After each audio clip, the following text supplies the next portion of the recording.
વાંધો છે આજ અમે કેરી લઈ લે આજ તેલ મરચું નથી ખાવું કેરીનો રોટલો ખાશું એ હારું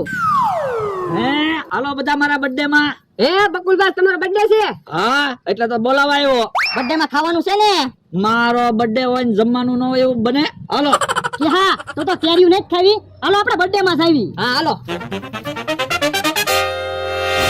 આજ તો બકુલભાઈ ના બર્થડે માં ખાય કે ભૂકા કાઢી નાખવા છે ભલે બકુલભાઈ ને ખર્ચો થાતો ભાઈ પાછા જાણી લેજો બકુડા પાસે પૈસા છે ને નહીં તો હારી હોટલ માં લઈ જાય ને પછી કે પૈસા નથી હું પૈસા નહીં આપું પણ ભોજદા બકુલભાઈ પાસે પૈસા હોય તો જ એને આપણને પાર્ટી નું કીધું હોય ને આ ઈ હાસુ હે ઈ આમ બધા આવ્યા હાલો બોલો કઈ હારી હોટલ માં રોટલા શાક ખાવા જવું છે હે રોટલા શાક નથી ખાવા હો રોટલા શાક તો રોજ ખાવી તો અહીંયા ઉભા રહ્યો બધા હાટુ હું ચોકલેટ લેતા આવું ના રે ના અમે થોડા નાના છોકરા છીએ ચોકલેટ ખાવી કા ખારું ખાવું છે જો બોલો હારી હોટલ